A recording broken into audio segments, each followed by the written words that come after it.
Hello everyone, নিকি চেলি স্টোরিতে সবাইকে স্বাগত। তোমরা সবাই কেমন আছো? আশা করি ভালো আছো। আমিও ভালো আছি, কিন্তু খুব একটা নয়। গলা শুনে হয়তো বুঝতেই পারছো ভীষণ পরিমাণে ঠান্ডা লেগেছে। এটা নিজের দোষেই লেগেছে, তার কারণ মাসিমণির বাড়ি থেকে যেদিন ফিরছিলাম সেদিন আমি জানলার ধারে বসেছিলাম আর পুরো হাওয়াটাই আমার গলাতে লেগেছে। তো কি করা যাবে, ওই মেডিসিন নিচ্ছি, ঠিক হয়ে যাবে। এদিকে ঘুম থেকে উঠেই আগে বাসি বিছানাটা তুলে নিলাম, নিয়েই আমি ফ্রেশ হয়েই মা বললো গরম গরম চা খা, একটু ভালো লাগবে। আর তাই গরম গরম একটু চাটা খেয়ে নিচ্ছি। তা এদিকে বসে বসে আলোচনা করছিলাম সকালবেলা কি টিফিন খাবো সেটাই। সকালবেলা মা আর আমি আলোচনা করলাম, ভাই যেহেতু কালকে পরোটা খেতে চেয়েছে তাই রাতে করে দিইনি। তো মা বললো ঠিক আছে সকালবেলা করে দিই, পেঁপে আলুর তরকারি আর সয়াবিন দিয়ে দেবে আর একটু পরোটা করে নেবে। তা মাকে ঝটপট করে সমস্ত সবজিগুলো কেটে দিচ্ছি। এদিকে সমস্ত সবজিগুলো কাটতে কাটতেই দেখি মা সুজি হয়ে গেছে আর ওদিকে ময়দাটাও মেখে রেখেছে। আর আমি সমস্ত কিছু কেটে দেওয়ার সঙ্গে সঙ্গেই মা প্রেশার কুকারে একটা সিটি মেরে নিয়েছে সমস্ত কিছু দিয়ে। তো চলো মা আজকে সকালবেলা রান্নাটা করুক। যাক গিয়ে মা বললো তুই আমাকে কেটে দে, একেবারে দুপুরে রান্নাটাও করব। তো সমস্ত সবজিগুলোও কেটে দিয়েছি। মা একেবারে দুপুরে রান্না করেই মা যাবে একটু ডাক্তারখানায়। তো মা বললো রান্না আজকে তোকে করতে হবে না, যেহেতু শরীরটা ভালো নেই। প্রায় দিনই মাই রান্না করে, আমি একটু শখেই রান্না করি আর কি, শখ করে। তো সকালবেলার খাবারটা দেখো রেডি করে দিয়েছে, একদম জমজমাটি। তো কাকিমা এসছে, কাকিমা বললো যে আমি সকালে খেয়েছি, কিছুতেই খাবে না। কাকিমাকে বললাম কেন? যেহেতু আমরা খাওয়া দাওয়া করছি তুমিও খাও। আর এই তরকারিটা দিয়ে পরোটা খেতে আমাদের বাড়িতে সবাই ভীষণ ভালোবাসে। তো সবাই মিলে গল্প করছি আর খেয়ে নিচ্ছি। বাবা বললো না আমি এই সব তরকারি খাবো না, তো সবিনটা যেহেতু খায় না পেঁপে আলু তুলে খেয়ে নিয়েছে। তো চলো খাওয়া দাওয়া করি, পরে আসছি। সমস্ত রান্নাবান্না করে মা চলে গেছে ডাক্তারখানায়। আর আমি লেট করলাম না, ভাবলাম শীতের বেলা অনেকটাই ছোট, ঝটপট করে আমি মাথায় শ্যাম্পুটা করে নিই, যেহেতু মাথায় শ্যাম্পু করব। কারণ অনেকটা লেট করলে পরেই শরীরটা খারাপ হয়ে যায়। তা আমি শ্যাম্পুটা করে নিলাম, একটু রোদে গিয়ে দাঁড়াবো, তাহলে চুলটা তাড়াতাড়ি করে শুকিয়ে যাবে।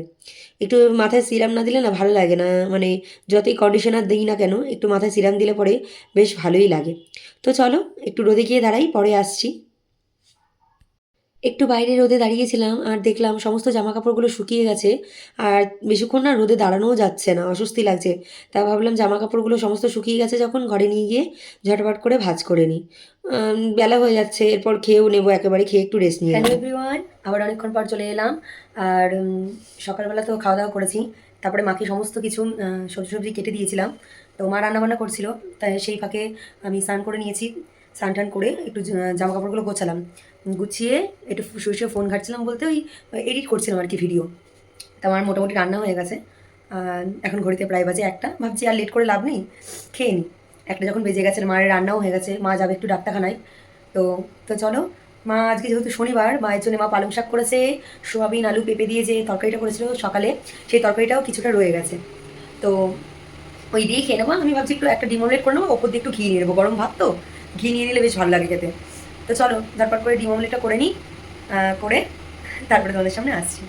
মায়ের যেহেতু আজকে শনিবার, মা দেখতেই পেলে সকালবেলা সোয়াবিন পেঁপে আলু দিয়ে তরকারি করেছে আর দুপুরবেলার জন্য পালং শাক করেছে। তা মাকে বললাম আর কিছু রান্না করতে হবে না, পালং শাক ডিম অমলেট দিয়েই আমি খেয়ে নেবো, আমার ভীষণ ভালো লাগে।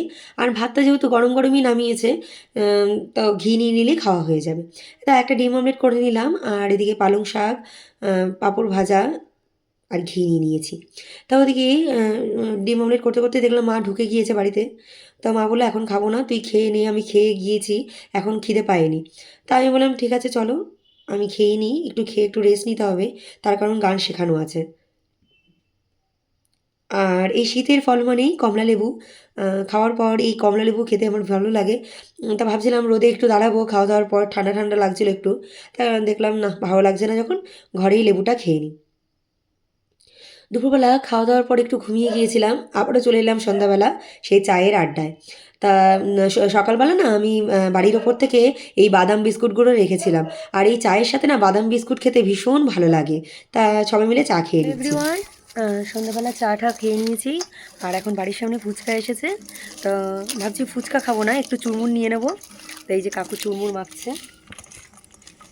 চুরমুর মাখছে, তো চুরমুরটা নিয়ে ঘরে যাই, তারপরে তোমাদের সাথে দেখা হচ্ছে। যতবারই ফাস্টফুড খাই ততবারই মনে হয় না আর খাবো না, আবারও অনেক দিন পর খাবো। কিন্তু যখনই চোখের সামনে এই সমস্ত জিনিসগুলো এসে হাজির হয়, না খেয়ে থেকেও পারি না। আর আমার তো ভীষণ ভালো লাগে এই চুরমুর খেতে, ফুচকার থেকেও এই চুরমুরটা যেন আমার খুব ফেভারিট। তো এই কাকুর হাতে চুরমুর, আর আমি বলি যে এরকম শসা, তারপরে একটু গন্ধরাজ লেবু উপর দিয়ে ছড়িয়ে দিতে, চাট মশলা। তো এইভাবেই খেয়ে নিই। তো চলো, কাকিমার আমি গল্প করছি, মা খাবে না। হ্যালো এভরিওয়ান, অনেকক্ষণ পর চলে এলাম রান্নাঘরে, আবারও রান্নাঘর থেকে ভিডিওটা শুরু করছি। আর মা, রাত্রে এখন 9:30 বাজে। আমি ওই প্রেশার কুকারের মধ্যে, ওই যে দেখতেই পাচ্ছ প্রেশার কুকার, ওর মধ্যে অল্প একটু ভাত, একটু আলু আর একটু মুসুরির ডাল দিয়ে একটু সিটি মেরে নিয়েছি। একটু ফেনা ফেনা ভাত খেতে ইচ্ছে করলো, আর মা ওদিকে খেয়ে নিয়েছে। মা তুমি কি খেলে? আমি খেয়েছি। হ্যাঁ, তুমি কি খেলে? দুধ খই খেয়েছে আমার মা।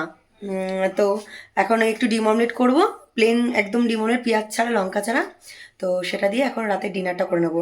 আর ওদিকে চুল বাঁধতে হবে, বিছানাটা মা করেছে, মশারিটাও টাঙাতে হবে। আগে খাওয়া দাওয়া করে নিই, তারপরে মশারিটা টাঙাচ্ছি। তো চলো ঝটপট করে ডিম অমলেট করে নিই। তো রান্নাবান্না তোমরা দেখেছোই, তা মাকে বললাম রাতের বেলা আর কিছু করতে হবে না। আবারও প্রেশার কুকারে মুসুরির ডাল, ভাত আর একটু আলু সিদ্ধ দিয়েছি, ডিম অমলেট করে নিয়েছি, কাঁচা লঙ্কা আর ঘি। ধোঁয়ায় উঠছিলে দেখতেই পেলে ভাত দিয়ে। আর এই গরম গরম ধোয়া ওঠা ভাত এই শীতকালে কী যে অমৃত, সাথে যদি এরকম ঘি হয়, আর একটা একদম তেলযুক্ত ডিম অমলেট। হ্যালো এভরিওয়ান, দেখতেই পেলে যে খাওয়া দাওয়া করলাম, আর আবারও সামনে চলে এলাম, তার কারণ ভিডিওটা শেষ করতে হবে, অনেকটা রাত হয়ে গেছে। খাওয়া দাওয়া করেছি, ফ্রেশ হয়েছি, ক্রিম মেখেছি, আর এদিকে তার মধ্যে মা মশারি টাঙিয়ে শুয়েও পড়েছে। তো চলো, আমাকেও শুয়ে পড়তে হবে। আর ভিডিওটা আজকে এখানেই শেষ করছি। ভালো লাগলে লাইক, কমেন্ট, শেয়ার করবে। চ্যানেলটির পাশে থাকার জন্য অবশ্যই চ্যানেলটিকে সাবস্ক্রাইব করবে। আগামীকাল নতুন একটি ভিডিও নিয়ে চলে আসবো। ততক্ষণ তোমরা সুস্থ থেকো, ভালো থেকো। টাটা।